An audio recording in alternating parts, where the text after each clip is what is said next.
This is Father Patrick Briscoe. And this is Father Bonaventure Chapman. Welcome to Godsplaining. Thanks to all who support us. If you enjoy the show, please consider making a monthly donation to us on Patreon. Be sure to like and subscribe to Godsplaining wherever you listen to your podcasts. Father Bonaventure. Father Patrick. We are here to talk about something. Oh, great. And I'm excited. It's not homestarrunner.com. Oh, it shame. is, that could have been the topic of this episode easily. Yeah. Father Gregory does a mean Homestar Wanna. Homestar Wanna. Yeah. Yeah. So welcome to Homestar Strong bad. Man, that was something early. .com. Yeah, that was early 2000s, right? That's pretty Like exciting. that was my college time. Yeah. No, Not yours, but mine. Yeah, I was in high school. Yeah. Sort of. Yeah. Almost. I was being a teenager. Oh gosh, terrible time. But like homestarrunner.com, it seems to me that a certain kind of trend has happened in religious belief. Oh. That the kind of new atheism movement of the early 2000s has also gone the way of the world. It's kind of What do you think about that? It's the thing you remember. Yeah, it was exciting. The Four Horsemen of the Apocalypse, Daniel Dennett, Sam Harris, right, Richard Dawkins, and who's that fourth guy? I don't know the last one. You named the three that I could have named. Darn, forget him. Sorry about that, man. Come on the show. We'll talk to you. That kind of disappeared. And I can't tell whether, let's put it this way, I don't think it's because people are less atheistic today. I think you get worried that actually like they were popular because it was interesting to say God doesn't exist or God is a delusion or this kind of stuff. Whereas today it's like, yeah, there's crazy religious people and then there's, the rest of us. Just be normie So like about why? it.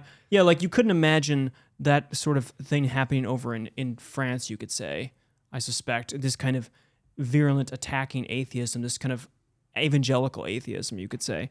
In America, it seemed like a thing you could do, but then it quickly, I don't know, kind of fizzled a bit. Yeah, the comparison to France is interesting because there have been those movements in France that have risen and fallen. Mm-hmm. I'm thinking of the anti-clerical movements in France of the late 19th century. Sure. So right around the time that Lourdes was beginning to occupy the French imagination, there was this very strong anti-clericalist current, and that's tied up in the really complex situation in French politics. And the French have great atheists. Leading into the 20th century. They No, they really did. They have really serious did. great atheists, but they're not. Yeah, Laplace is like this, of course. I mean, they're not atheists in the way They wanted to fight about Lourdes. or in particular. Sartre or Foucault or something, or it was a different kind of. Well, and then those guys that you're mentioning, that's all downstream of that more cultural movement, and that those are particular thought leaders. But the whole early 20th century atheism thing, to me, seemed more of a cultural phenomenon than an intellectual one. Mm-hmm. Because books like Letter to a Christian Nation or The God Sam Delusion Harris, are not especially rich texts. Mm-hmm. I remember reading The God Delusion because I lived with an atheist my freshman year in college. Yeah. And so he would swap these things with me, and then I would give him books like Chesterton's Orthodoxy or these other things, and we would sort of fight about them back and forth. And it was fun. Genuinely, it was.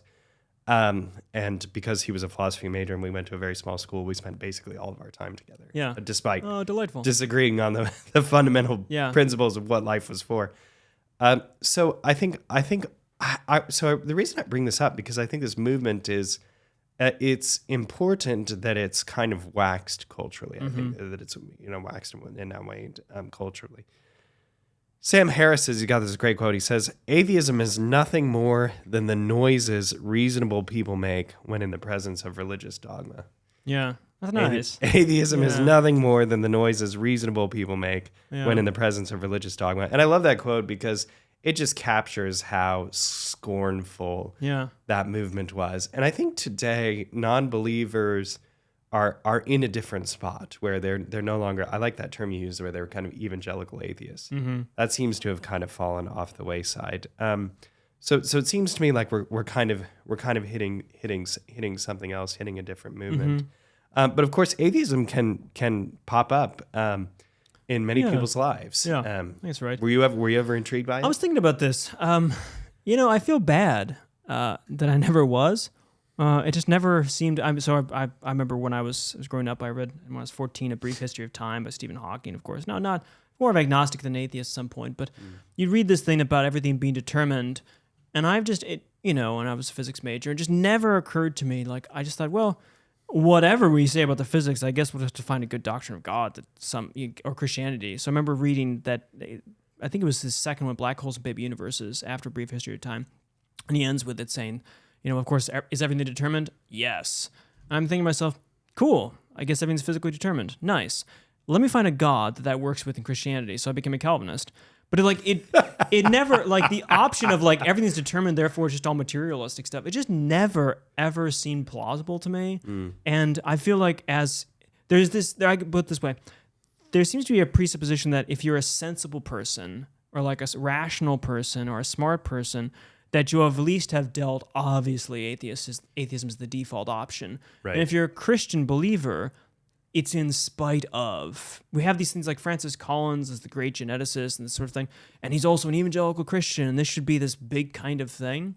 And that just never occurred to me. It just obviously seemed that, well, God exists, of course, and Jesus seems like he's right.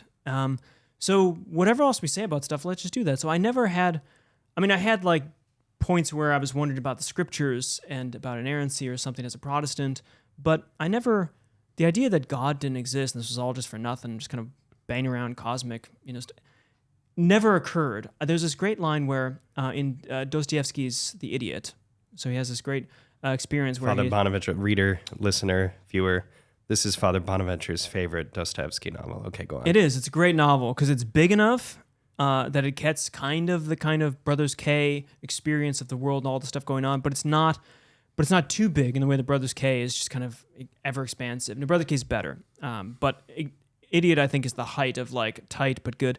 And there's a point where the Prince Mishkin is telling a story about he's been talking to this atheist, just railing on about arguments against God or something. And he just says, he just seemed like he was eternally missing the point. He was never landing any. They were all great things, and he was very happy to hear them. Right. And I always feel like that's with atheism. I've always felt like good arguments, yeah, it's fascinating, yeah, interesting, whatever have you. But I mean, like, of course, at some point everything's determined, or like, hey, nothing matters, meaning is something we construct, blah, blah, blah. It's like, cool, whatever. But I mean, obviously, God and Jesus, it just never occurred to me. Now, you were debating with this, you had more experience with this sort of thing. Well, so maybe you living in it, but that wasn't until college. I mean, in high school, I went to a totally normie Catholic high school. I got a great foundation, and it legitimately never occurred to me that there could be a tension between religious belief and science. Yeah. Because we were taught evolution. We were taught... Yeah. We did Bunsen burners and beakers. Yeah, we were taught all the same kind of normie scientific principles, which I think are true. But I think there's... Seems to work. Yeah, like it seems a reasonable account. Lights turn on. Yeah, it seems a reasonable account of the universe that something like this, if not, one needs to precise those theories, of course, when one talks about them. But something like this is a reasonable account of the universe and doesn't at all defy belief in God or doesn't demean or diminish God's providence. It's simply the mechanism through which God's providence works. Okay, that's an easy resolution. That did not beating out the details and the outlines of the immanent frame doesn't do anything to the transcendent frame. Just seems like two different, quite different questions. So so I was just like living my I'm going to leave that living my normie discourse, and it wasn't until college though that I had this roommate that some of these things kind of cropped up. And I like this other quote that I wanted to share this episode from Chesterton, because I think it gets at this point. Chesterton says, if there were not God, then there would be no atheists. Mm-hmm. If there were not God, then there would be no atheists. It's a transcendental argument. Yeah, it's cool. So it's really the condition, the possibility of atheists is our God. So if you can prove God's existence, if you can find an atheist, because they only exist if there is a God. Yes, that's nice. It's fun. Argument. It's really fun. And I think there's something to it insofar as that atheists are like vegetarians. They can't shut up about it. You'll know who they are because they're going to tell you within 5 seconds. I feel like if there's no Catholic Church, you don't have Protestants. Yeah.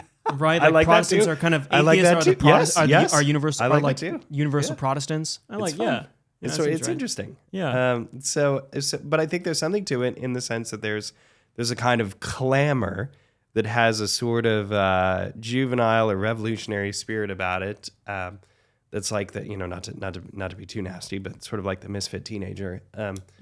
Without which we sort of say, okay, well, this otherwise may not be a big deal. So I think there's something to that. Now, what about But let's take these. Let's build the stronger argument from the other side. Well, it is a natural. Let's put it this way. Why do people come up against belief and say, no, I'm not going to choose that? Well, this is the thing. It's not. It takes a lot of truth to float an error. And whenever we look at something that does exist in the world, you might want to say, instead of like, oh, get rid of it, say like, what is causing it? Like, what's the root here? And I suppose to give atheism its due, it is the case that God is not like other things in the universe, right? Like if you say, the classic case, like, well, I don't believe in Thor, I don't believe in unicorns, I don't believe in the flying spaghetti monster, so obviously I don't believe in the tripersonal God. Okay. And you say like, well, one, they're not like...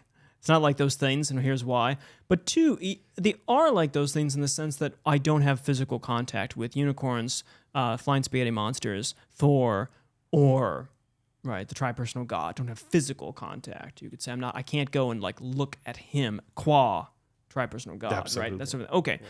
So in that sense, there's a natural sense of he's beyond our sight, and you might think, well, beyond our sight are things that require some extra work, and you might say, let's hold back on them. I mean, I think this is let's put it this way.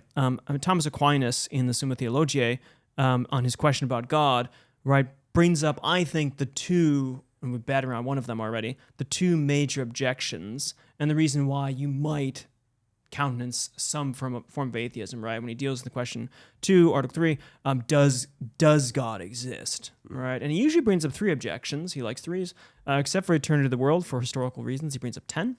But because of the medieval you get very excited about that, yeah. But he only brings up 2 in the Summa Theologiae, and they're kind of the 2 key objections, right? Yeah.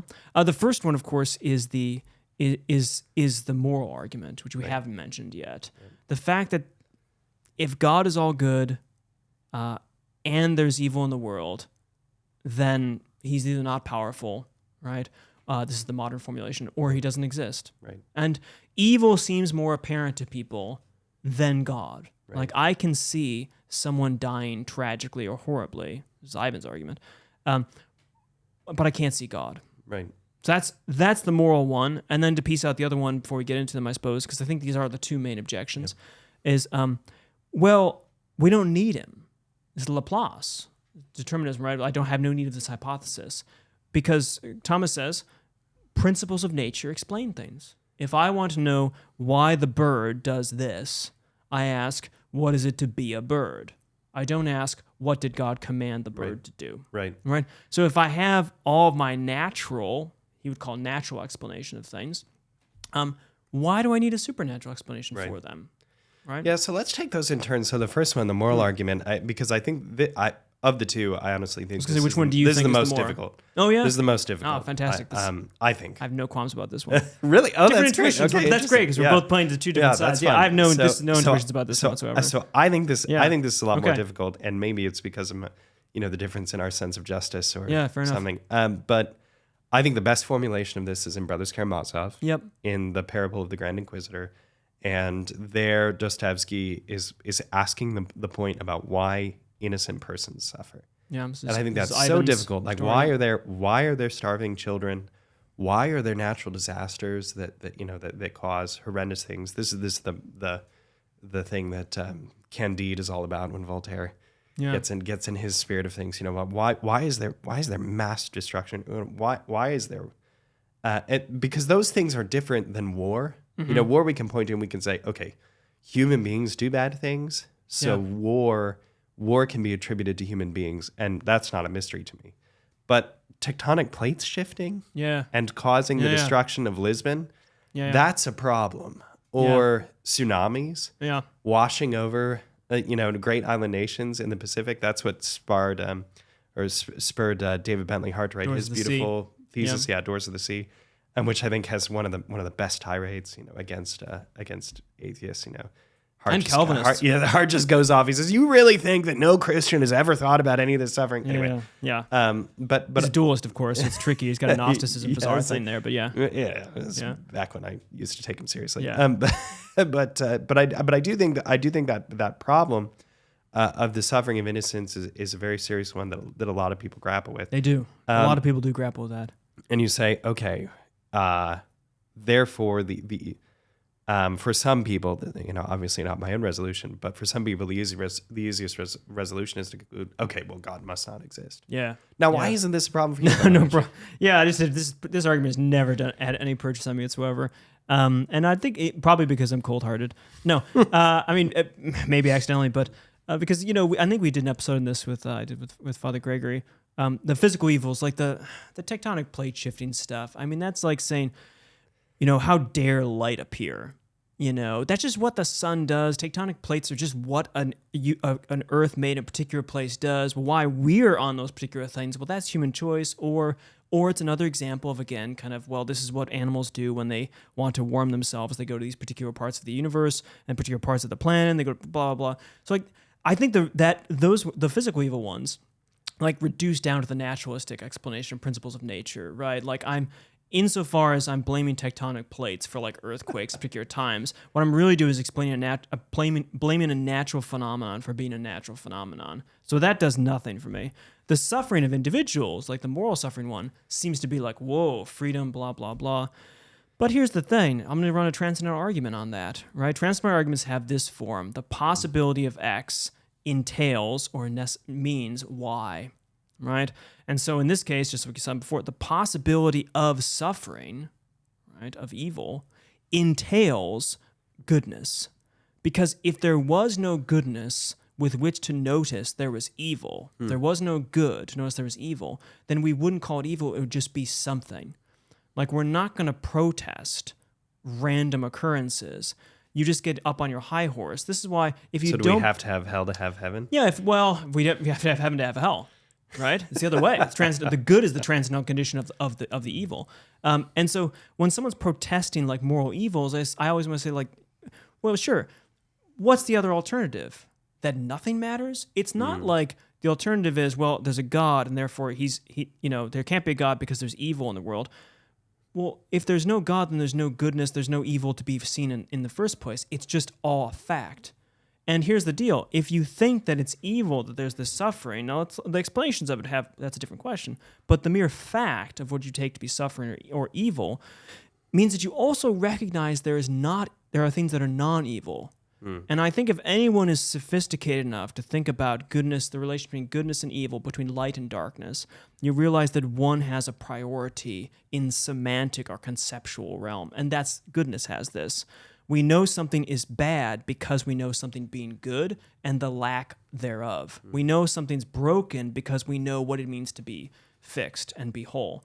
So the moral one, the moral argument there, one, the physical evils, who cares? That's just like blaming life. Thank you, Ebenezer Scrooge. I just heard blah, blah, blah. Are there no prisons? Are there no workhouses? Blah, blah, blah. They're there, but like we wouldn't recognize. But see, the thing is, you wouldn't even see them. It's like we wouldn't notice there was dark unless there was light. Okay, well, let's take the second argument then, because that one's more compelling to you, which just isn't that interesting to me. Yeah, because I sort of look at science and I think like, oh, mystery, it's all magic, whatever. Just kind of set it aside. Yeah, because I'm not a scientist and I've never claimed to be. Yeah, fair enough. Whereas I suppose I'm just more moved emotionally, if I have to admit it. By the first weakness of intellect. So again, the second is that the second argument is that you don't need God because you can demonstrate the workings of the universe and possibly its origins from natural reason alone, and that it suffices. It offers its own principles for that explanation. Yeah, and I think this is a decent one in the sense that I think a lot of people, we don't need to do a history of religions, but a lot of people have a sense of God like fills in gaps. He does things like God's my co-pilot, right? The sort of thing like that God is only God and he only exists insofar as he does things for me or with me or around me or this kind of stuff. So we have this... again, we don't do the psychoanalysis of history of religions, but you have this conception of God as like a big force, a powerful being, what have you. And this is where the scientific one or the natural one says, well, we don't need that kind of God, right? We don't need God to be doing anything. We don't need God to be doing like on the ground, you could say. He doesn't need to do tidal waves. Now, miracles are different, right? But let's assume we got natural world kind of stuff. Because if an atheist believes in a miracle, then you don't have to worry about the natural argument business. Because I mean, you could, I guess, well, like, I mean, obviously miracles happen, but I mean, you know, and that's by God. But I mean, the natural stuff, that's why I don't believe. But the sense that wait a minute, what? Yeah, that's. I mean, anything's possible, I suppose, in modernity and post-modernity. But this idea that God is actually doing things on the ground, boots on the ground, and doing things, that science's job is to figure out what reason is and what's going on in natural causes, and not natural causes against supernatural, but how things work. And so if God is the explanation for any of your natural phenomena, like it backstops in God, like, oh, the lights, look, the sun's revolving around the earth again. Well, that's obviously God pushing it. Or like, I got up on time today because, you know, God tickled in my inners, this sort of thing, what have you. Like, no, it could be lots of explanations for things. In that way, you might say, man, it's like the Maytag man. This is, I think, the more, I don't know if it's more pressing one. They're equally pressing to most people, but God's running out of things to do. And the question is, were those things that God was ever doing, or was that a sort of thing that, and I think the mistake with the natural scientific one, and Thomas brings this up, is that, fine, nature does what nature does, but why does nature do what nature does? Why nature at all? Right. Like what is one, the origin and source of nature's? Oh, randomness. Uniformity doesn't come from randomness. And two, where does it going? What's the point of it? Right? And so he has this nice distinction between like nature as sort of just mechanical principles. He doesn't use this phrase, but what we think of natural sciences, and then moral nature in the sense of going towards intentions. And he says both of these, one, you gotta have something, or you know, originating and determining natures, and then two, you gotta have some place they're all going. Right. I suppose the reason for that, you know, to make a logical argument, my objection to this argument, the reason I never really found it that compelling would be that it's the assertion of a universal negative, which just belays disbelief for me. You know, I just find that so hard to comprehend that someone could assert boldly, no, always in every circumstance, this is not the case. Yeah, God doesn't. Whatever else is true about stuff, God doesn't exist. And that for me has just never seemed compelling because it just doesn't seem like the sort of thing that a reasonable person says. It seems like you would have to say, at the very least, maybe. Yeah, exactly. Right, that's interesting. It might be the Whereas case. the moral one seems to have more of an apodictic kind of character in the sense that you, if you're swayed by it, you might think like this evil would be a reason to say under no circumstances because it's true. Whereas under the natural one, since we're always kind of discovering new stuff, especially those of us like, well, insofar as we've seen right now. Yeah, and the best of our Hawking knowledge. has this sensibility about like he's not, you know, look, if this is how nature looks like, but maybe God did this or sort of thing. He has this openness to the fire in the equations. That's fair. Now, I think too. So those are the two reasons Aquinas makes. Yeah. I'm going to offer mine, which I hope resonates with you. Nice. I think most people are just lazy. Oh yeah. I think that I really believe this. Yeah. In my heart of hearts, I really believe this. I believe that people are looking for a reason not to believe in God because as soon as you say, I believe in God, God starts demanding things of you. Mm-hmm. And it's annoying to get up and go to Mass on Sunday, especially if you have kids. Yeah. That's a thing that people just don't want in their lives. Yeah. And so it's much more convenient to the life of a 21st century American to say, well, maybe there's some universal cause of something, and you can sort of tie yourself up in all kinds of fancy intellectual knots, and then you end up with a conclusion that is more conducive to your materialistic, bland lifestyle. Yeah. And I just think that most people don't want the demands of religion, and so therefore they barely want them.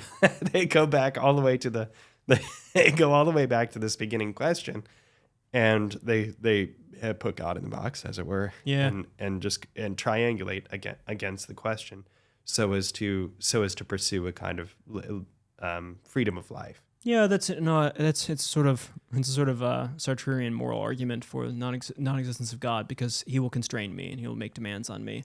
I think that's right. I mean, the more you fill out the details about who God is, in a sense, the more demands you get. It's like when you open presents at Christmas. Each time you open one, you get better stuff. When you open the faith, it's like it also makes more demands show up, right? Because the universal God who created all things and you doesn't demand a lot. It doesn't seem like when you at the end of the day, when you get the end of the Thomas's proofs or something, or if any natural theology you're doing, what do you have? necessary being who causes all things. So what? And I guess that's coming out of my, again, my own opinion, that I think the road to God from disbelief or from doubt, the road to God, to believing in God, is longer than the road from God to the church.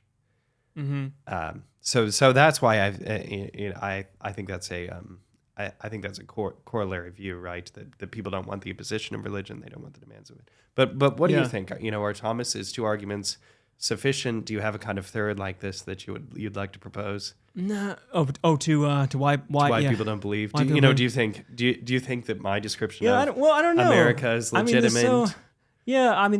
Laziness is something. It's, I guess, back to the earlier point. We could be a little bit more positive. We could say, well, okay, freedom. I take it, so whoever first came up with this sort of thing, who knows? But it is the case that the culture has this view. And now in America, in certain places, obviously, God is still very important. But I think in the cities and the general Western civilization, that God is just becoming a thing that's not talked about, right. Partly because of the demands, but also I just think the social capital involved in it, right? The sort of idea that you believe in some crazy thing. Now, you might think, well, it's not crazy, but everyone else around you might think it is crazy. They've been told to think it's crazy. They've been told to think that religious people are nuts, all this kind of stuff. So I think I take a more sociological explanation in this as opposed to a personal explanation, that it's just not the thing in the air. I think Charles Taylor in his book Secular Age kind of nails down the secular age condition aspect or characteristic of it, that in the sacred age, you could say up through the 1700s, he thinks, or early modernity, it was almost impossible not to believe in God. Right. Whereas the conditions of the secular age are not is deeper than the kind of belief structures or practices, but rather he says it's the conditions, transcendental again, the conditions of possibility. He says the secular age is defined by that fact that it's almost impossible to believe in God as a natural disposition. And whatever we make of that, I think culturally, that's just correct. There's this, most people follow culture. It's easy to, most people are not radicals or individualists in this way.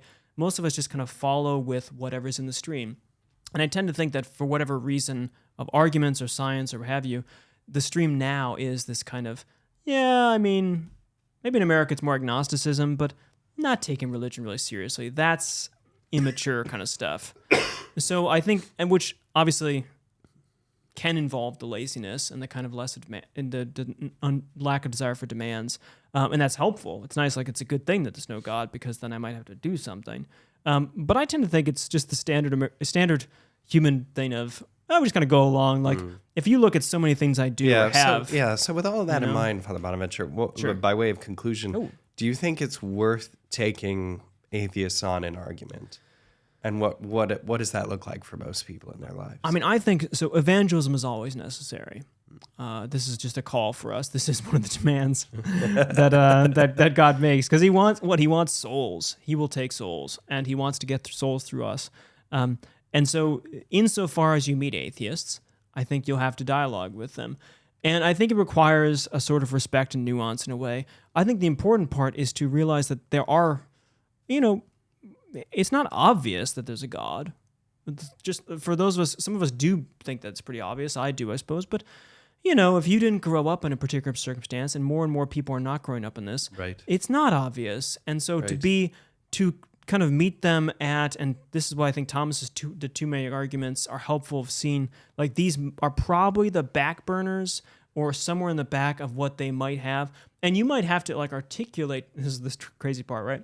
You might have to articulate to them what they actually believe or don't believe. Right. And then show them why there's reasons to not be so serious, or we're more concerned about that. You might have to, like Thomas does in the scholastic tradition, make the argument stronger, or to try to piece out what is really going on, to root that thing out, not to pull at the top, but dig deep, and then sort it. But I think you're right about the existential business of, you need to know someone, and wonder, you might be shadowboxing if you're dealing with just arguments from Richard Dawkins, because the fact of the matter is, this person picked up a Richard Dawkins book or something for a reason. Right. Which may not have been just because it's Richard Dawkins. There's something going on. So listening very carefully, I think, is also helpful in these things. But to go through the arguments and prepare yourself in the way we did probably in the early 2000s, always be prepared with like every answer to sort of things, I don't know if that's helpful or necessary today. I think it's better to have authentic witness to people. I completely agree. I think that it's a striking thing to meet a believer today for people that were not raised with any kind of real Christianity informing the horizon of their life. So to say with a straight face, yeah, I believe what the Catholic Church teaches about the Eucharist. Yeah. Yeah, I believe that people were miraculously healed at Lourdes. Yeah, I believe that sometimes for designs that are mysterious to me, God has chosen to change also the appearance of the Blessed Sacrament, that there are such a thing as Eucharistic miracles. Yeah. I think those things are striking, and that it cuts against the grain of our society. I think your point about referring to a secular age is very true, and that those things offer a kind of witness. And then what you add to that is by otherwise being a kind of reasonable and agreeable person. That's a striking thing. The atheist is then forced to confront something within you that he or she hadn't met before. And I think that's interesting. Yeah, and on your point, don't tell them about the demands. They will find Trick them later. But you can only, this thing, I'd be proud of the same thing. As you get deeper and deeper Christianity, and you get closer to Jesus Christ, you find out that there's more and more of you that needs to be fixed, and more that need to change, a deeper and deper conversion. But here's the great part about it is once you're inside, he's always bringing you along with him as well. So I'm not saying like don't hide this sort of things, but like, it is true that like our demands, the demands come out as we go. Demands of love, right, come out in the context of a loving relationship, and they will love those demands when they get there. Well, as one person I know loves to quote, "Love alone is credible." Love alone is credible. Yeah. Well, friends, thanks for tuning in to this episode of Godsplaining. We appreciate your comments in the chat. What do you think? Should we be fighting with atheists? What are the most compelling arguments to make against them? We want to hear from you. So leave a comment there on this episode, especially if you're watching on YouTube. Be sure to like and subscribe to Godsplaining wherever you listen to your podcast. Follow us on social media. Check out our merch shop. We got some fun Godsplaining things where you can show that you are a believer in Jesus Christ with your cool Godsplaining gear. But more importantly than any of that, we ask that you would pray for us, and we assure you that we are praying for you. God bless, friends. Until next time. Father Bonaventure, if you had the choice between holding a toad and subscribing to a YouTube channel, what would you choose? Subscribe to a toad holding a YouTube channel. Oh my gosh. Please subscribe to a toad holding a YouTube channel, especially if it's ours. Cheers.